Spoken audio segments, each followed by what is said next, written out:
Tembak, jangan. Tembak, jangan.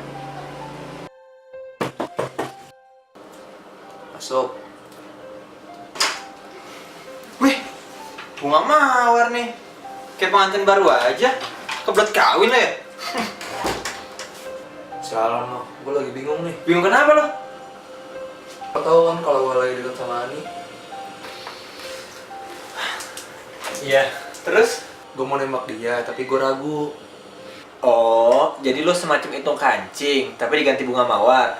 Tembak, jangan. Tembak, jangan. 2013 masih aja lo kayak gini. Gue takut ditolak, kayak begini. Takut ditolak. Asem lari kayak lo terus. Oke. Nih, sebagai permohonan maaf, gue mau gambarin lo sesuatu. Lo emang suka banget gambar ya? Lo tahu nggak cerita tentang putri yang terjebak di dalam menara? Tahu. Nah, ada versi barunya. Jadi pangerannya itu yang terkurung dalam menara itu. Bahkan ada 2 pangeran. Nah, kayak gini ceritanya. Alkisah, di sebuah perbatasan antara negara kanan dan negara kiri yang jarang dilewati orang, terdapat 2 buah menara tinggi yang saling berhadapan. 2 buah menara ini bernama Menara Kanan dan Menara Kiri. Kedua menara itu awalnya digunakan sebagai pos penjaga perbatasan, namun kini tidak lagi. Karena kedua menara tersebut telah dikutuk oleh seorang penyihir yang sakit hati kepada kedua negara yang tidak mau memberikan suaka kepadanya. Kukutuk menara ini. Jika ada pangeran yang memasuki kedua menara ini, maka tidak akan bisa keluar kecuali mengucapkan mantra ketika ada sang putri lewat di depan kedua menara. Terkutuklah selamanya. Suatu ketika, Pangeran Kanan iseng untuk memasuki Menara Kanan. Keisengan serupa juga dilakukan oleh Pangeran Negara Kiri yang memasuki Menara Kiri. Mereka sama-sama ingin membuktikan apakah benar adanya mantra si penyihir itu. Dan ternyata itu benar.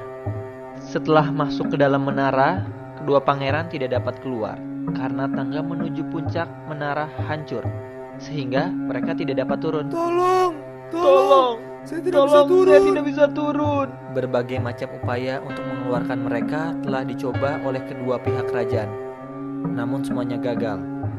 Mereka hanya bisa membantu suplai makanan kepada kedua pangeran, sembari berharap akan ada putri yang lewat di depan kedua menara itu. Tahun demi tahun berlalu, hingga akhirnya pada suatu hari ada rombongan sebuah kerajaan yang lewat di depan kedua menara itu. Dalam rombongan itu ada seorang putri yang sangat cantik. Sang putri melihat kedua pangeran tersebut. Apakah mereka kedua pangeran itu sungguh tampan sekali? Andaikan saja salah satu dari mereka berani keluar dan menghampiriku. Ketika bertatapan mata dengan sang putri, kedua pangeran terpesona melihatnya. Mereka sama sekali lupa kalau kehadiran putri itu adalah pertanda bagi mereka untuk mengucapkan mantra agar dapat keluar dari menara. Yang ada di dalam pikiran mereka hanyalah bagaimana cara mendapatkan putri itu. Cantik sekali putri itu. Aku harus mendapatkannya. Bagaimana cara agar aku mendapatkan putri itu? Dia berada jauh di sana. Kalau aku nekat turun, bisa-bisa aku malah mati. Sudahlah, mungkin dia memang bukan untukku. Bagaimana caranya agar aku dapat turun dan menemui putri itu? Mungkin aku bisa menggunakan kainku untuk turun ke bawah.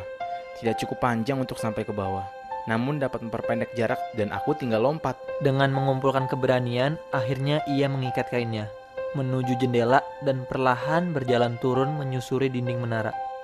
Hingga akhirnya ia dapat keluar dari menara. Ia pun berlari menghampiri rombongan putri. Sang putri yang melihat pangeran menghampirinya merasa tersanjung. Maukah kau ikut bersamaku, wahai pangeran? Tentu putri. Di kemudian hari, sang pangeran kanan dan putri tersebut menikah. Sementara pangeran kiri menyesali nasibnya yang terkurung dalam menara. Nah, gimana? Bagus. Ternyata ada juga ya dong yang seperti itu ya. Tapi nggak gitu maksud gue. Terus maksud lo apa? Jadi gini, anggap aja putri itu Ani, dan salah satu dari pangeran itu adalah lo. Lo mau jadi pangeran yang mana? Pangeran kanan lah. Nah, kalau lo mau jadi pangeran kanan, lo harus berani lah nembak Ani. Ya tapi gue takut ditolak. Anggap aja ketakutan lo itu adalah menara yang mengurung lo. Ya mau nggak mau lo harus keluar. Ya tapi gimana caranya? Ya, lo lihat kan di cerita, pangeran kanan aja dia berani turun walaupun cuma bermodalkan kain. Jangan kayak pangeran kiri lah, dia nggak akan berhasil, orang dia nggak pernah coba. Ingat, selama kita mau coba, kemungkinan berhasilnya bukanlah 0%. Oke, gue ngerti. Sekarang masalahnya gini, gimana caranya gue ngumpulin keberanian seperti si pangeran kanan? Lo inget kan, kutukan penyihir dapat dikalahkan oleh mantra si pangeran yang bisa diucapkan ketika si putri itu lewat. Nah, lo pakai mantra itu, mantra yang bisa mengalahkan segala jenis ketakutan. Apaan mantranya? Saya berani. Saya berani, saya berani, saya berani. Saya berani! Halo, Ani. Halo? Ani, kamu mau gak jadi pacar aku? Hah? Kamu nembak aku? Serius? Iya, aku serius. Kamu mau gak? Gimana ya? Kaget aja, kok tiba-tiba begini sih? Tapi aku mau kok jadi pacar kamu. Padahal aku mau nanya deh, Tanya apa? kenapa kok tiba-tiba gini sih nembaknya? Ya, soalnya gimana ya? Soalnya aku baru ada keberanian, dan walaupun keberaniannya baru lewat telepon sih.